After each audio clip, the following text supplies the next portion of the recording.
ہمارے گھروں میں بزرگ ہوتے، بڑے ہوتے، ہمارے سماج میں بڑے ہوتے، ہمارے معاشرے میں بڑے ہیں، ہمارے حلقے میں، دیہاتوں میں، گاؤں میں، سٹیوں میں، کالونیوں میں ہمارے بزرگ ہیں، یا کوئی دور سے ہمارے پاس آتے ہیں، اپنے خاندان کے بڑے ہوتے ہیں، تو ہمارے بڑوں کے بارے میں اسلام نے ہمیں کیا تلقین فرمائی؟ اللہ کے نبی صلی اللہ علیہ وسلم نے فرمایا اذا آتاکم سید القوم فاکرموا، اگر کسی قوم کا سردار آپ کے پاس آتا ہے فاکرموا، اس کا اکرام کرو۔ کوئی بڑا آپ کے پاس آتا ہے، کسی بھی قوم سے تعلق رکھ رہا ہو، وہ آئے گا، وہ آپ کا اخلاق دیکھے گا، وہ آپ کے دل میں جھانک کے نہیں دیکھے گا، وہ یہ دیکھے گا اس نے میرے ساتھ کیسا رویہ اختیار کیا، اسلام کا اس کے اوپر کون سی رنگت چڑھی ہے، اس کو اس کا اسلام کیا حکم دے رہا ہے۔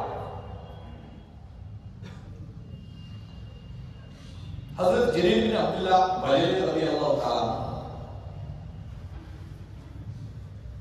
روایت کرتے ہیں حضرت ابو ہریرہ رضی اللہ تعالیٰ کہ حضرت جریر بن عبداللہ بجلی رضی اللہ تعالیٰ وہ ایک بار حضرت نبی کریم صلی اللہ علیہ وسلم کے خدمت میں آئے۔ اللہ کے نبی صلی اللہ علیہ وسلم ایک صحابی کے گھر میں تھے، کمرے میں تھے، کمرہ کھچ بھرا تھا صاف، اور اللہ کے نبی صلی اللہ علیہ وسلم دیوار کے ساتھ تھے، وہ جس دروازے سے لوگوں کو آنا تھا وہ سب بھرا ہوا تھا۔ حضرت جریر رضی اللہ تعالیٰ عنہ جو تھے وہ اپنی قوم کے بڑے تھے، سرداروں میں سے۔ حضرت جریر آئے رضی اللہ تعالیٰ وہ دروازے پر کھڑے ہوئے، وہ دائیں بھی دیکھ رہے ہیں، بائیں دیکھ رہے ہیں، بے جاؤں تو کیا ہو، جگہ تو ہے نہیں بیٹھنے کی، وہ دروازے میں کھڑے ہوئے۔ اللہ کے نبی صلی اللہ علیہ وسلم نے اپنے دائیں دیکھا، کوئی جگہ نہیں، اپنے بائیں دیکھا، کوئی جگہ نہیں، صحابہ کو دیکھا، صحابہ بھی ہل نہیں رہے، یعنی کوئی ان کے لیے گنجائش پیدا نہیں کر رہا بیٹھنے کی۔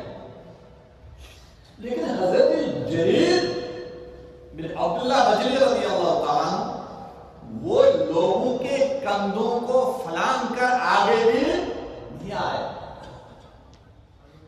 سراج کر رہے ہیں۔ اللہ کے نبی صلی اللہ علیہ وسلم نے منع فرمایا کہ جب تم مسجد میں جاؤ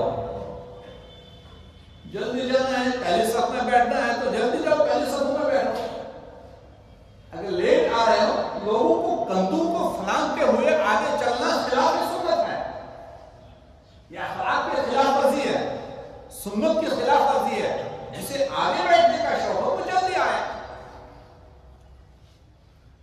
تو حضرت جریر بن عبداللہ بجلی رضی اللہ تعالیٰ وہ دروازے میں کھڑے ہوئے، اللہ کے نبی صلی اللہ علیہ وسلم دائیں بھی دیکھ رہے ہیں، اللہ کے نبی صلی اللہ علیہ وسلم بائیں بھی دیکھ رہے ہیں، کوئی گنجائش نہیں۔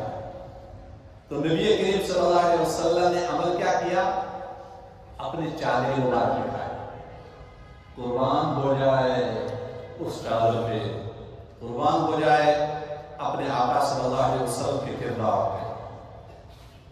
چادر مبارک اٹھائی، اٹھا کے ان کی طرف پھینک، کہا یہ چادر اٹھاؤ، اس کو بچھاؤ، اس چادر پہ بیٹھو۔ کہ جریر میرے چادر لو، ادھر بچھاؤ اور چادر پہ بیٹھ جاؤ۔ صحابہ دیکھ رہے ہیں، انہوں نے چادر اٹھائی، اس کو چوما، اس کو سیدھے سے لگایا، یا رسول اللہ صلی اللہ علیہ وسلم اللہ آپ کا ویسے ہی اکرام فرمائے جس طرح آپ نے میرا اکرام فرمایا۔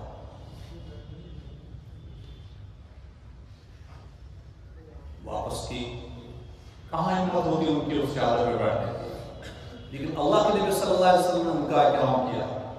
اکرام فرمانے کے بعد